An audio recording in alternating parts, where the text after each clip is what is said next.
Welcome back to Sea Stories with Mr. Durite. I am your host, Mr. Durite, and today's show, them fools tried to get me. That's right. Now you might be asking yourself, what fools tried to get him, and why did he spell them wrong? Hold up, wait a minute. Look, y'all asking too many questions, and y'all keep talking to yourselves. I don't understand that. Every time y'all watch my show, y'all gotta talk to yourselves. Y'all too busy talking to yourselves that y'all ain't paying attention to what I'm saying, even though I ain't said nothing yet. Regardless, everything shall be explained right after this. Attention bubbleheads, sailors, and all military personnel. Enjoy truish, lighthearted, and funny adventures from life at sea, told by Mr. Durite himself. So pack your sea bags and rig a ship or dive. It's time for another sea story with Mr. Durite. I think they're ready for you. Take it away, Mr. Durite. Visit DuriteProduction.com, follow the Facebook page, and subscribe to our channel, shipmates. So them fools tried to get me. But before I go any further, let me take this off. Let me get into boot camp mode, because this story takes place in boot camp. I don't know why I didn't think about putting on the boot camp hat back when, I was telling other boot camp stories. I don't know. I guess I don't be thinking. I'm not forward thinking enough. I be thinking about too much stuff. Anyway, I'm getting off point. So the fools try to get me. Boot camp story. As you know or may not know, seeing as y'all ain't really watching these videos like I thought y'all would, I was a master at arms in boot camp. Had the job since day one, and I was the only one that didn't get fired, right? So I had it all the way through. And I'm not going to sit up here and say I was a mean master at arms. I was older, If you don't know, I was 31 when I went into the military. So, of course, they sought me out because I was older and all this other bullshit. And, I just wanted to just sit back and cruise. But, of course, you can't cruise. You can't cruise by responsibility. So, I got the responsibility and I took on the job and I did it. Now, Master at Arms makes sure that the cleanliness of the ship is maintained. Discipline, somewhat. And, what else? I don't know. And I watched the Arpac's sword at lunch and shit. I would have to stand at the table at attention and shit and watching the sword. I thought that was, I don't know. And tradition, sure, whatever. I'm down with that. I did it. How did it make me feel? We ain't talking about that. Anyway, that was my job. The main job was the cleanliness of the ship. The ship was basically the barracks where we stayed.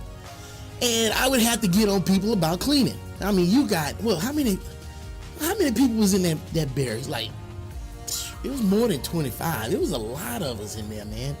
There was a lot of dudes in one compartment, and those bathrooms, them bathrooms stayed needed cleaning, But it get out of hand because, of course, it's the military, and they ain't gonna let it get out of hand, right? You gotta maintain cleanliness. And that was my job, to get on people's asses and maintain that cleanliness. Did a lot of yelling, a lot of fussing, but had a lot of guys that, stepped up, did this job. I didn't have to yell at them. They just wanted to help. They wanted to do their part. And that's the cool thing about certain people. Certain people, they die hard. They understand where they at. They get in there and they want to do stuff. That's fine. I loved it. I wanted to get in there and I just wanted to do stuff. I didn't want to cause problems and be stupid. I knew it was the military. Military had to act a certain way. You get in there, you do your job. People don't give you shit. But then there's people that go in there and don't realize that, and you got to give them shit. And I had to give shit by the wheelbarrow full for some people. Well, some of those people didn't like that. And they wanted to teach me a lesson. Oh, Master at Arms, you think you big shit, huh? Well, let me tell you one thing. We're going to knock you down a peg. You think you all that? We finna see. So these dudes all in the back corner conspiring. Now, I didn't see all of this. I don't even know who did it to this day. And for the motherfuckers that did that shit, I give you some props. Y'all was committed. That was a damn good plan. It just didn't work the way y'all wanted it to work. But they was all in the back corner, all conspiring and everything. Yeah, so this is what we're gonna do. We're gonna get that Master at Arms. Fuck that dude. He ain't shit. We gonna get him.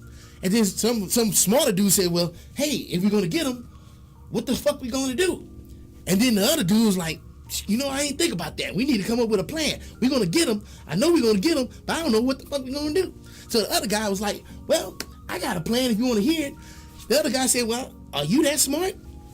The other guy said, not really, but I think I can come up with something. And now, from that point, the plan was hashed on what was going to go down. It all happened in the back corner of the ship.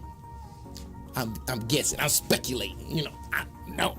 Anyway, so the whole caper goes down in the middle of the night. Now, let me tell you what happens. Like, in the barracks, and I'm going to call it a barracks because I don't want to confuse people with ship. It wasn't a ship. Anyway, we were in the barracks, and in the middle of the night, there's the duty officer, I guess they call it the duty officer, would roam the barracks, checking everything, making sure everything's fine.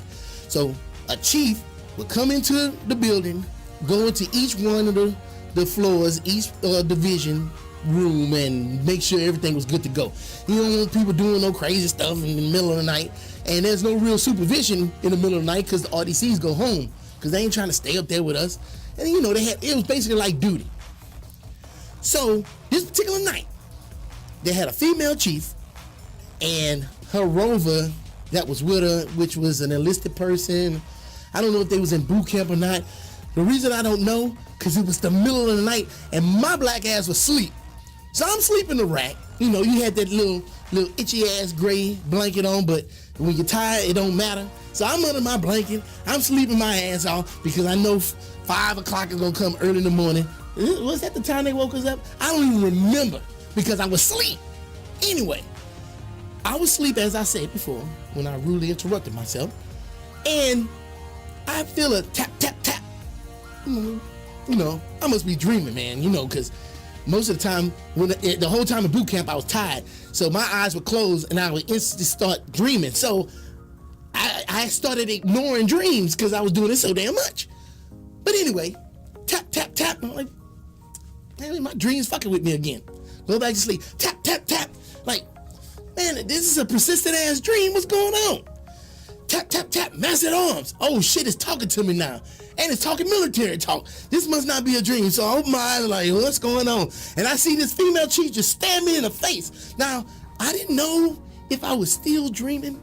And I didn't know whether or not this was one of those good dreams or bad dreams. I mean, anytime I have a dream and there's a woman like looking me in the face, I tend to go towards the good dreams. You know, I'm just saying. It wasn't a good dream, nor was it a dream. It was an actual chief sitting there like, get your ass out the rack. I'm like, oh, this ain't one of them good dreams. Let me get up. So I'll get up out the rack, you know, you sleeping in your warm-ups and everything, PT gear, so it ain't no big deal. It's not like she saw anything. I get out the rack and I'm tired, you know how it is, middle of the night, I don't know, 3 o'clock in the morning, you get up and you just like, and you're like, what's going on? What's happening? Your eyes barely open. Your eyes are open just enough so your ass can see not to run into some shit. But they haven't adjusted enough, and you still run into this shit. That's how I was. I'm like, what's going on? And so the chief's like, come this way. So she leads me to the head. Head is the restroom for all y'all fools that don't know military talk. So we start walking over there to the head. Open up the door. We go in. I'm like, what's the problem? We cleaned all of this, everything good, which it was. That shit was spotless. We kept that shit spotless. Like I said, I had a damn good crew with people that wanted to do some stuff, and they pulled their weight. It was a beautiful thing. However, she walks over there to that trash can, and she says, open that trash can. So I open up the lid, and it was a metal trash can, so that's just, you open up the trash can, and there's a black bag inside, right? So I'm looking, eyes not barely open, just like, you know, what is it? She says, look down in the bottom of that trash can. I look down at the bottom, and instantly woke up. I'm like, oh man, I can't believe this. I can't believe this. Now, here's something that you need to know, especially if you weren't in the military, in the Navy, and all that other stuff. One rule that we had, which was a big rule, that you could not throw away anything that was useful. If it was useful and you throw it away, that was a cardinal sin. So if you had socks that were no good, you had to cut a hole in the toe and make them no good. If you had a t-shirt that was no good, you would have to cut it up to make it no good so nobody could use it. It goes with everything. You got shoes that's no good, you better cut the toe out of it to make it no good. That was the rule. You didn't throw away shit that was still useful. So, them dudes in the back came up with the plan. Everybody donate a sock. And they made this big, gigantic sock ball and threw it in the trash because they knew that the Rovers was going to come through the compartment and they were going to go in the bathroom, look in the trash and find it and come and jack my ass up. And sure enough, the chief came, woke me up to show me that sock ball in the trash. So when I seen it, I was like, damn, I'm done. They gonna find me for sure. They gonna string me up the flagpole. This is some bullshit. These motherfuckers got me. They got me. And so the chief looked at me. She said, so what you think about this? All I could do was shake my head. I was like, them motherfuckers. So I'm like, all right, go ahead. I'm ready. I'm ready for my punishment. Go ahead. What you gonna do? Make me do a 5,000 push-ups and sit-ups right here in the head while I lick the floor? You know, kiss the fucking toilet. 1, chief. 2, chief. I just knew it was coming. You know how you just know it's coming? But that's not what happened. That's not what happened. And you know what? What happened made me have a lot of hope in the military, and you know, it gave me a, how can I put this? I don't want to say a sense of pride, but gave me an understanding of how the military really was at this point.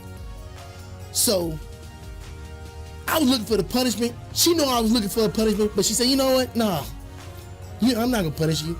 Actually, this tells me that you doing a damn good job in here. Because when people try to get you for doing your job and they go to this measure, you must be doing something right. So you stay on their asses, because this head is nice and clean, the compartment is clean, everything is good to go. This the only thing I found, you must be doing a good job. So she said, go ahead back to the rack. And so sure enough, she let me go back to the rack. I get in the rack, I go to sleep, and they gone, and I never heard anything else about it. Now, I did have to take every last one of those socks and cut a hole in it and throw them away, but that ain't no punishment. Now, I wish them son of a bitches would have took some drawers and rolled them up and threw them in there, because we had to stencil all our stuff, and I would have went and visited every last one of them jokers and thanked them personally. Because let me tell you something that I did. See, you don't have a whole lot of power as Master at Arms. I don't even know if I told this story or not, but I'm gonna tell it right now. And that guy that always need to comment, hey, you know, shorter is better. You know what? How you can tell a story in a short period of time? Look, if you can't watch the whole thing in one sitting, then shit, stop that joke and you come back later. You can watch it in 5 minutes at a time if you want to. Anyway, I'm making this too long. But here's something that I used to do, because Master at Arms doesn't have any power. You know, it's a title, but you can't make nobody do nothing. You can't get on them. You can't get them in trouble or anything. So what can you do? Well, how can you get people to respect you and mind you if you do not have that authoritative power? You know, because I mean, 75-80% of the division did respect me, and I treated them, you know, I didn't treat nobody bad. I ain't do shit bad to nobody, you know. I'm not that type of person, right? But you always have that 25, 20, 10%, that one motherfucker that's always gonna sit up here and go against the grain. So how do you get that person to understand, you know, hey man, we got to get this done. They put me in charge of this stuff and I need you to do it, and if you don't do it, there's going to be repercussions. How do you put repercussions in place when you don't have no drums? Well, I'm gonna tell you, this is what I used to do. We used to get beat all the time. Getting a beating in the military is not what you think. It's not like they go around and hit you with bats and kick you in the stomach and all that other bullshit. When they used to beat us, they used to exercise us to the breaking point. I mean, they exercised the shit out of us. And middle of the night, before we go to bed, we'll push all the racks back and they'll line us up and they'll beat us for about, I don't know, an hour and a half. They would beat us until they got tired, and they were just sitting in the chair watching us. You know, that's bad. So what I did, I used those opportunities to get those particular guys back. But I didn't, you see, you can't just get one person. It doesn't work like that. You have to spread the love to everyone. That way, if everyone feels the pain, when that dude doesn't want to do what's supposed to be done, it's not just you against them, it's everybody against them. I mean, you've seen that shit in movies, you understand how that works. So when they would beat us, we would start with one exercise, we would have to do 10 exercises, and if somebody messed up, we would have to start back to 1. So what I would do, I'll do the exercises, do the push-ups, sit-ups, do everything. We'll get to exercise number 10 and we're almost done, and I'll fuck up on purpose. So then we have to go all the way back to 1. So then we'll start again and we'll get to 9 and I'll fuck up and start all the way back to 1 again. And just keep progressing till we had 1 and I'm just not even coming up no more. I'm not even doing it no more. And so then the RDC is like, oh, Master Arms must got a plan here. He must got something to prove to somebody. Somebody must not be doing what they supposed to be doing. And so everybody's groaning and moaning and looking at me, come on, Master Arms, come on. And then I'll just say, hey, you know, I ain't got no problem doing these exercises. But apparently there's people that have a problem with doing what they supposed to do.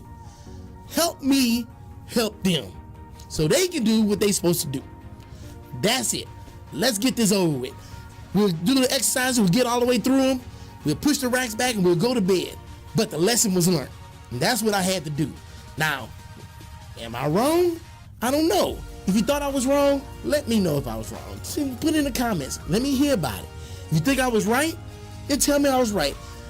Just put it down there in the comments. And if you have an experience that you had in boot camp or when you was on the boat or shore duty or anything that you would like to share, man, put that in the comments too. I enjoy reading it and everybody else enjoy reading it. It's nice to start discussions about something besides titties, Donald Trump, and guns. You know, we can talk about something else. We already like to reminisce about what we're doing, so let's just reminisce.